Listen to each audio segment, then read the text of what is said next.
اے لوگوں تمہیں اگر یقین نہیں آتا نا کہ میں مردوں کو زندہ کر کے اٹھاؤں گا اپنے سامنے فَإِنَّا خَلَقْنَاكُم مِّن تُرَابٍ، دیکھو ماضی کو پہلے مٹی سے پیدا کیا، کیا عقل کہتی ہے کہ مٹی سے انسان پیدا ہو سکتا ہے؟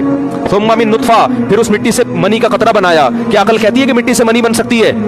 ثُمَّ مِن عَلَقَةٍ، پھر ہم نے اس منی کے قطرے کو خون کا لوتھڑا بنا دیا، عقل مانتی ہے کہ منی کا قطرہ ماں کے پیٹ میں جا کے خون بن سکتا ہے؟ ثُمَّ مِن مُضْغَةٍ، پھر اس خون سے ہم نے گوشت بنایا، عقل کہتی ہے کہ خون سے گوشت بن سکتا ہے؟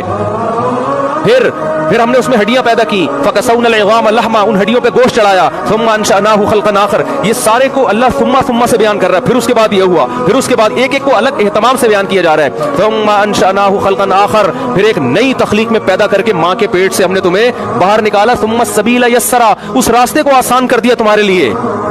پھر جب تم دنیا میں آتے ہو پھر آسمان سے بارشیں برسا رہے اور زمین میں تم بیج ڈالتے ہو، ایک گٹلی ڈالتے ہو، فالق الحب، اس گٹلی کو پھاڑ کے تناور درخت بنا کے پھول لگاتا ہے، پھر اس میں آم پیدا کر کے ان ہر آم میں گٹلی، پھر اس ہر گٹلی میں یہی پروسیس۔ تو اللہ کہتے ہیں جو اتنی قدرت کے نمونے تمہیں دکھا چکا ہے اس کے بارے میں تم دھوکے میں مت آنا کہ وہ تمہیں دوبارہ زندہ نہیں کر سکتا، وہ کرے گا زندہ۔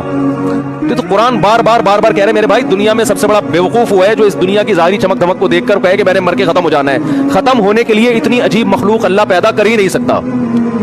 اگر ختم ہی ہونا ہے، مجھے ایک بات بتاؤ، اس کا مطلب مٹی ہو کے سب ختم، تو اللہ نے پیدا کیوں کیا تھا؟ کوئی اللہ معمولی سی چیز پیدا کر لیتا نا، کیا ہو گیا بھائی؟ آپ دیکھو ایک مٹی کا کھلونا